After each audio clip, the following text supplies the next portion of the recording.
وخلق منها زوجها وبث منهما رجالا كثيرا ونساء واتقوا الله الذي تساءلون به والأرحام إن الله كان عليكم رقيبا.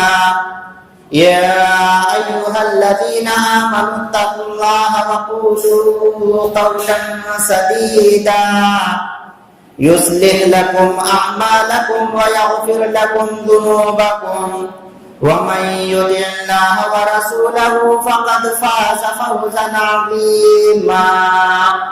أما بعد فإن خير الحديث كتاب الله وخير الهدي هدي محمد صلى الله عليه وسلم وشر الأمور محدثاتها وكل محدثة بدعة وكل بدعة ضلالة وكل ضلالة في النار.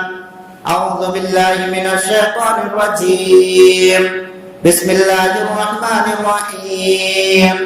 ولقد خلقنا الإنسان ونعلم ما توسوس به نفسه ونحن أقرب إليه من حبل الوريد إذ يتلقى المتلقيان عن اليمين وعن الشمال قعيد ما يلفظ من قول إلا لديه رقيب عتيد وجاءت سكرة الموت بالحق ذلك ما كنت منه تحيد ونفخ في الصور ذلك يوم الوعيد وجاءت كل نفس معها سائق وشهيد لقد كنت في غفلة من هذا فكشفنا عنك غطاءك فبصرك اليوم حديد وقال قرينه هذا ما لدي عتيد ألقيا في جهنم كل كفار عنيد مناع للخير معتد مريب الذي جعل مع الله إلها آخر فألقياه في العذاب الشديد قال قرينه ربنا ما أطغيته ولكن كان في ضلال بعيد قال لا تختصموا لدي وقد قدمت إليكم بالوعيد ما يبدل القول لدي وما أنا بظلام للعبيد. وقال الله تبارك وتعالى في مقام آخر. بسم الله الرحمن الرحيم. ظهر الفساد في البر والبحر بما كسبت أيدي الناس رب اشرح لي صدري ويسر لي امري واحلل عقدة من لساني يفقهوا قولي رب زدني علما اللهم انفعني بما علمتني وعلمني ما ينفعني وزدني علما آمين.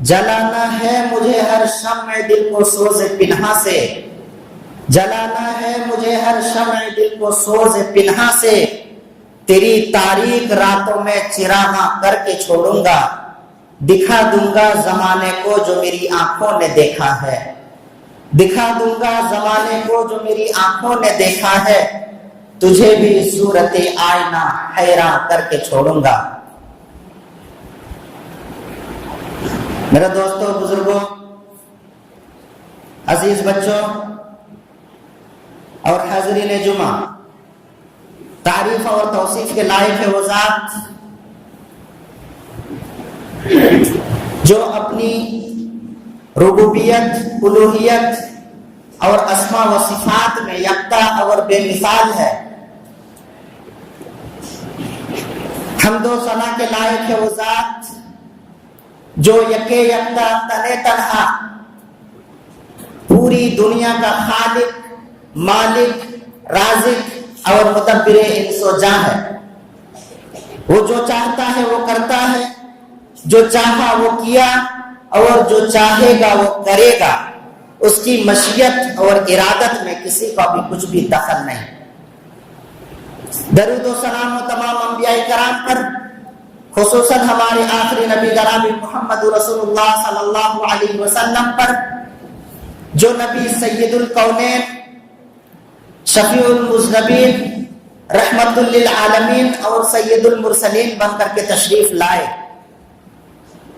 اللہم صلی علی محمد وعلی آل محمد کما صلیت علی ابراہیم وعلی آل ابراہیم انک حمید مجید، اللہم بارک علی محمد وعلی آل محمد کما بارکت علی ابراہیم وعلی آل ابراہیم انک حمید مجید۔ حاضرین جمعہ، لوگ یہ شکایت کرتے ہیں اور یہ کہتے ہیں کہ اس سال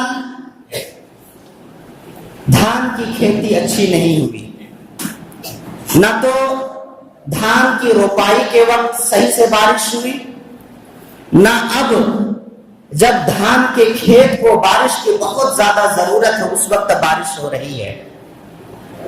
گویا کہ آج ہم لوگ قحط سالی کے دہانے پر کھڑے ہیں۔ دھان کی کھیتی اچھی نہیں ہے، تباہ و برباد ہونے والی ہے۔ ایک کسان جس کا پیشہ صرف اور صرف کھیتی ہے، وہ بہت ہی حسرت اور امید کے ساتھ کبھی اپنے کھیت کی طرف دیکھتا ہے، کبھی آسمان کی طرف دیکھتا ہے۔ ہر آدمی آج بارش کے متمنی ہے، ہر آدمی سوچتا ہے کہ کاش کہ اس وقت بارش ہو جاتی تو دھان کی فصل اچھی ہوتی، یا کاش کہ اور تھوڑی بارش ہوئی ہوتی تو دھان کی فصل اچھی ہوتی۔ یہ پہلی مصیبت ہے میرے دوستوں اور بزرگوں۔ دوسری مصیبت، ہمارے سماج اور معاشرے میں ہم میں سے ہر ایک آدمی بیماری سے پریشان ہے۔ کوئی خود کی بیماری سے پریشان ہے، کوئی اپنے اہل و عیال کی بیماری سے پریشان ہے، کوئی اپنے پاس پڑوس کی بیماری سے پریشان ہے، کوئی اپنے رشتہ دار کی بیماری سے پریشان ہے۔ گویا کہ طرح طرح کی بیماریوں نے آج ہمیں گھیر رکھا ہے۔ یہ دوسری مصیبت ہے۔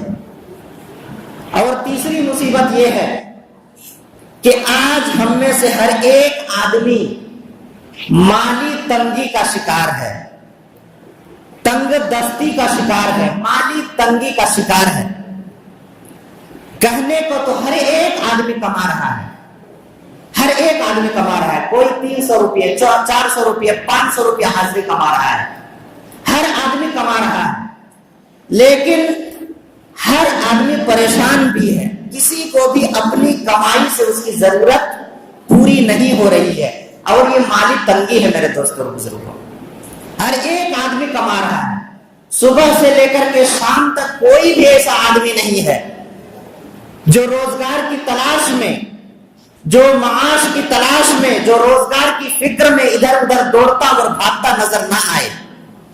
لیکن اگر آپ اس سے کہیں کہ آج مجھے 10,000 کی ضرورت ہے، دے دیجیے، تو کہے گا نہیں، میرے پاس نہیں ہے، ہم خود پریشان ہیں، بیماری سے پریشان ہے، گھر کا کام چل رہا ہے، وہاں کام ہے، فلاں جگہ پیسہ لگ گیا، میرے پاس نہیں ہے، میں خود پریشان ہوں، اگر آپ ہی کے پاس ہے تو مجھے دے دیجیے۔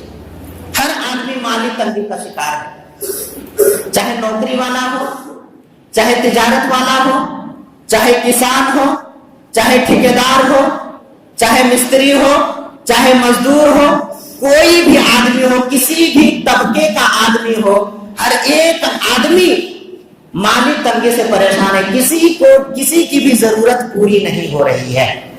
یہ تیسری مصیبت ہے۔ چوتھی مصیبت یہ ہے کہ آج ہمارے سماج اور معاشرے میں نہ اتفاقی آپسی لڑائی اور جھگڑے، نہ چاقی دشمنی بڑھتی جا رہی ہے۔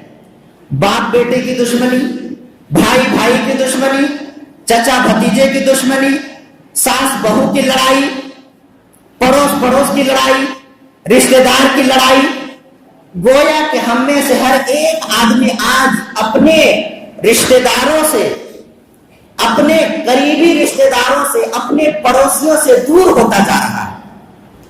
جو ریلیشن شپ ایک پڑوسی کے درمیان رہنا چاہیے وہ نہیں ہے، جو تعلق اور ریلیشن شپ ایک رشتہ دار کے درمیان ہونا چاہیے وہ ختم ہوتا جا رہا ہے۔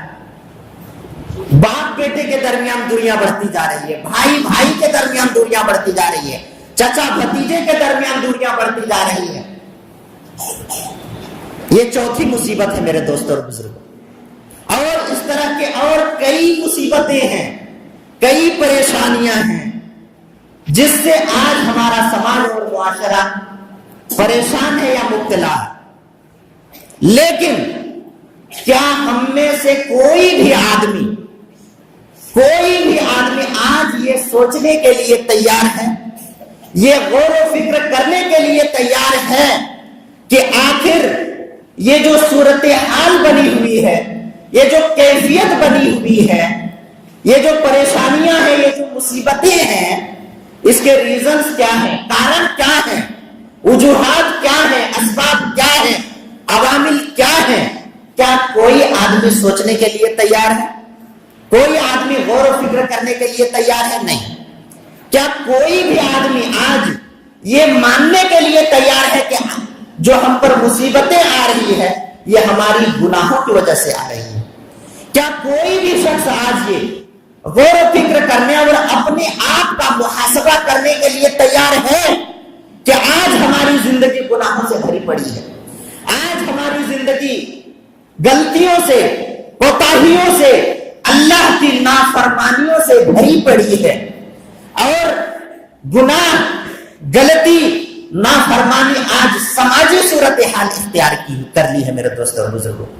ایک گناہ ہوتا ہے جو ذاتی، اپنے ذات پر جو سمت ہوتا ہے، نجی یعنی اپنی زندگی میں جو سمت ہوتا ہے، اور ایک برائی ہوتی ہے جو اپنے چنگل میں پورے سماج کو لے لیتی ہے۔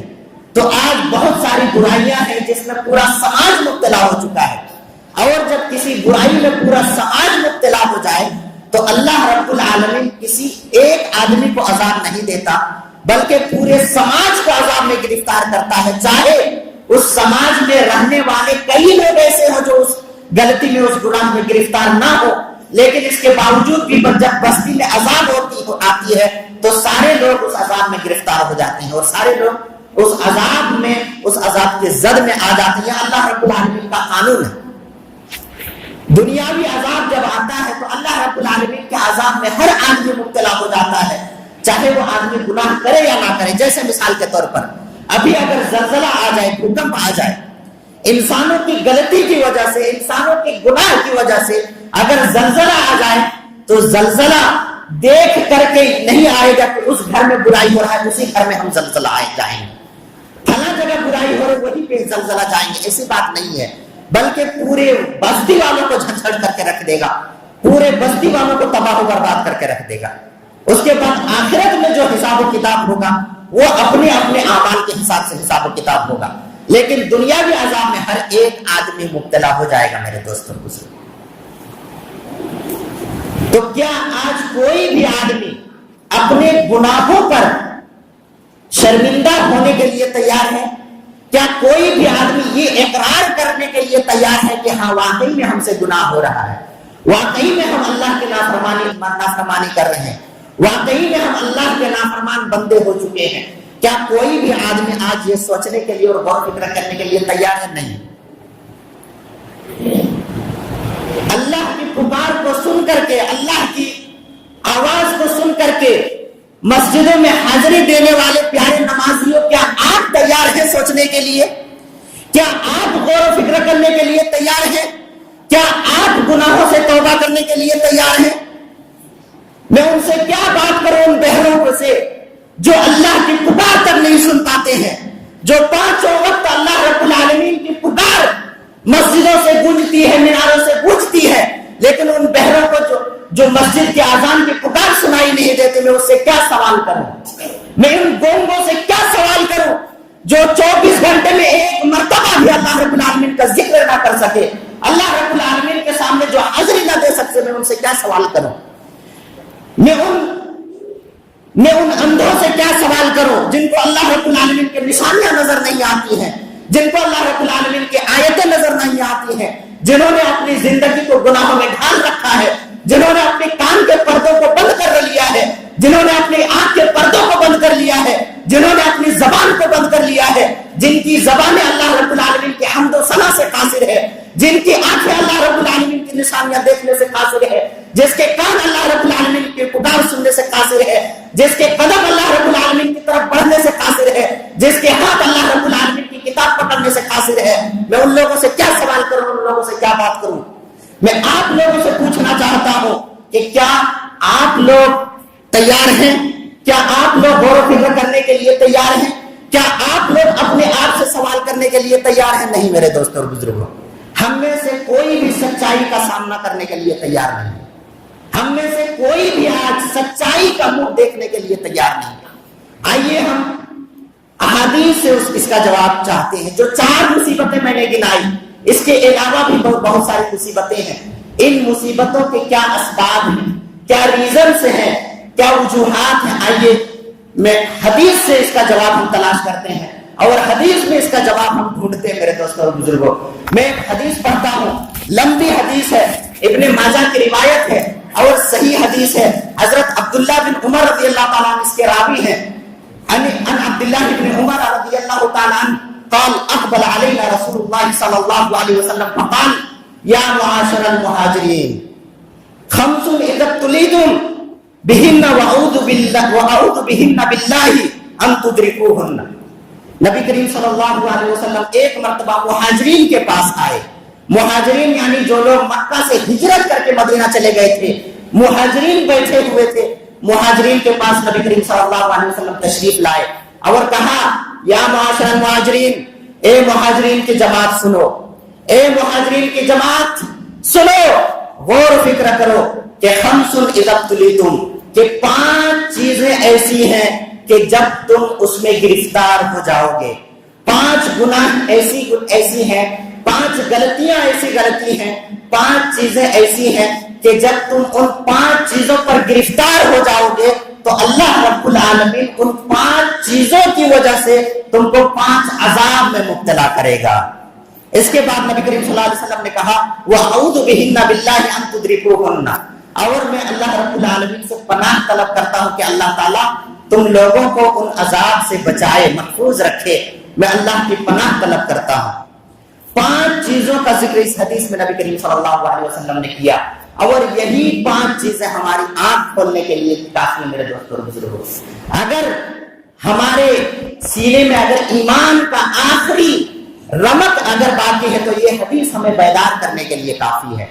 اگر ہمارے اندر ایمان کا تھوڑا سا بھی اگر چنگاری باقی ہے تو ہماری ایمانی حرارت پیدا کرنے کے لیے یہی حدیث کافی ہے۔ میرے دوستوں اور بزرگوں، ہمارے کان کے، ہمارے آنکھ کے پردوں کو کھولنے کے لیے حدیث کافی ہے۔ میرے دوستوں اور بزرگوں، میں حدیث پڑھتا ہوں، نبی کریم صلی اللہ علیہ وسلم نے 5 چیزوں کا ذکر کیا اور کہا کہ جب 5 گناہ میں تم لوگ مبتلا ہو جاؤ گے تو اللہ رب العالمین 5 عذاب میں تم کو لوگوں کو مبتلا کرے گا۔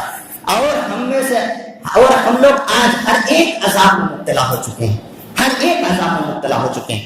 نبی کریم صلی اللہ علیہ وسلم نے پہلی چیز کہا کہ لن تظہر الفاحشۃ فی قوم قط حتی طعموا بها الا فشا فيهم الطاعون والاوجاع التي لم تكن مضت في اسلافهم الذين مضوا. نبی کریم صلی اللہ علیہ وسلم نے کہا کہ جب تم لوگوں میں فحاشی، بے حیائی، برائی، زناکاری عام ہو جائے گی، لوگ جب بے حیائی کرنے لگیں گے، فحاشی کرنے لگیں گے، بے پردگی میں جب لوگ نظر آنے لگیں گے، زناکاری میں جب لوگ نظر آنے لگیں گے، جب لوگ زناکاری کے مرتکب ہونے لگیں گے، جب اخلاقی طور پر تم اتنے گر جاؤ گے کہ تم اپنے مسلمان ماں اور بہنوں سے زنا کرنا شروع کر دو گے، جب تم لوگ اپنے رشتہ داروں سے زنا کرنا شروع کر دو گے، جب بے حیائی اور فحاشی بڑھ جائے گی، عام ہو جائے گی، تو اس وقت اللہ رب العالمین کیا کرے گا؟ الا فشا فیہم الطاعون والاوجاع التي لم تكن مضت في اسلافهم الذين مضوا. تو اللہ رب العالمین تم کو طاعون کے عذاب میں مبتلا کرے گا اور ایسی بیماریوں میں مبتلا کرے گا جن بیماریوں کا نام تمہارے باپ دادا نے سنا بھی نہیں ہوگا. ہمارے باپ دادا کی بات چھوڑیے، اگر 20 سال پہلے کا اگر کوئی آدمی بزرگ سے اگر ہم پوچھیں کہ کیا آپ کے زمانے میں ایڈس ہوا کرتا تھا، کیا آپ نے کبھی ایڈس سنا ہے؟ اگر ہم کسی بزرگ سے پوچھیں کہ کیا آپ کے زمانے میں ڈائبٹیز ہوا کرتا تھا، اگر ہم ایک بزرگ سے پوچھیں کہ کیا آپ کے زمانے میں ڈینگو ہوا کرتا تھا، کیا آپ کے زمانے میں نپاہ ہوا کرتا تھا، کیا آپ کے زمانے میں بلڈ پریشر ہوا کرتا تھا، کیا آپ کے زمانے میں کولیسٹرول کی بیماری ہوا کرتی تھی، کیا آپ کے زمانے میں آج جو لوگ طرح طرح کی بیماریوں میں ایسی بیماریوں میں مبتلا ہیں، اگر ان سے پوچھا جائے کہ کیا آج کل جس طرح سے بہت تیزی سے بیماریاں پھیل رہی ہے، جیسے اسٹون ہے، کولیسٹرول ہے، ڈائبٹیز ہے، پریشر ہے، کڈنی فیلئر ہے، ہارٹ اٹیک ہے، ہارٹ بلاکیج ہے، اور بہت ساری بیماریاں ہیں جو آج بہت تیزی سے پھیل رہی ہے اور ہر آدمی ان بیماریوں سے آج گرست ہے، پریشان ہے. کیا آپ کے زمانے میں یہ بیماریاں ہوا کرتی تھی؟ تو وہ بزرگ آپ کو بتائے گا کہ نہیں، ان بیماریوں کے نام تو ہم جانتے بھی نہیں تھے. تو آج ہم بیماریوں سے پریشان ہیں، اس کی وجہ کیا ہے؟ ہمارے سماج میں فحاشی، ہمارے سماج میں کھلے عام برائیاں، ہمارے سماج میں بے حیائی، ہمارے سماج میں بے پردگی، ہمارے سماج میں زناکاری. کیا آج زناکاری ہمارے سماج میں نہیں ہوتی ہے؟ زناکاری کے مرتکب آج ہمارا سماج نہیں ہے. میں مثال دکھا سکتا ہوں، آپ بھی جانتے ہوں گے کہ کئی شادی شدہ لوگ بھی اس برائی سے نہیں بچ پائے، کئی شادی شدہ لوگ بھی زنا کے مرتکب ہو گئے. یہاں تک اسی چنگائی میں جہاں پہ 100% مسلم آباد ہیں، جہاں پہ سارے کے سارے لوگ اہل حدیث ہیں، ایسے بھی لوگ موجود ہیں جنہوں نے اپنے بہو تک کو بھی نہیں چھوڑا، اپنی بہو سے بھی زنا کیا. ایسے لوگ موجود ہیں کہ نہیں؟ ایسے لوگ بھی موجود ہیں کہ نہیں ہمارے معاشرے میں؟ اپنے رشتہ داروں کو نہیں چھوڑا. کئی ایسے بہنوں یہ ہیں جنہوں نے اپنے سالیوں کو نہیں چھوڑا. کئی ایسے لوگ ہیں جنہوں نے اپنے سماج کے معصوم بچیوں کو نہیں چھوڑا. زنا کے مرتکب آج ہمارا سماج ہو گیا ہے کہ نہیں ہوا؟ جو برائیاں، جو زناکاری چھپے طور پر ہوتی ہے جس کو ہم اور آپ نہیں جانتے، اس کی بات چھوڑیے، لیکن ہمارے سماج اور معاشرے میں کتنے کیسز ایسے ہیں کہ زناکاری رات کے اندھیرے میں ہوتی ہے، اور جب ہمارے گاؤں کے جو لوگ فیصلہ کرنے والے ہیں ان لوگوں کو جب معلوم ہوتا ہے تو 10-20 ہزار 50 ہزار لاکھ روپیہ لے کر کے راتوں رات معاملہ کو رفع دفع کر دیتے، سماج میں آنے بھی نہیں دیتے، پیسہ کھا لیتے ہیں. ایک معصوم بچی کے ساتھ ریپ ہوتا ہے، پیسہ کھا کر کے معاملہ کو سلٹا دیتے ہیں. ایک معصوم بچی کی عزت تار ہو جاتی ہے، پیسہ لے کر کے ہضم کر دیتے ہیں. آج ہمارے سماج میں یہ برائیاں ہو رہی ہیں کہ نہیں ہو رہی؟ آج ہم کہتے ہیں کہ بیماری سے ہر آدمی پریشان ہے. کیوں پریشان ہے؟ یہ حدیث ہماری روح دکھا رہی ہے، یہ حدیث ہمیں آئینہ دکھا رہی ہے، یہ حدیث ہمیں بتلا رہی ہے کہ لوگوں ان برائیوں سے تم باز آ جاؤ. اور پھر ہمارے کون سا ایسا گھر ہے جس گھر میں اینڈرائڈ سیٹ نہیں ہے؟ کون سا ایسا گھر ہے جس گھر میں سنیما نہیں چل رہا ہے؟ کون سا ایسا گھر ہے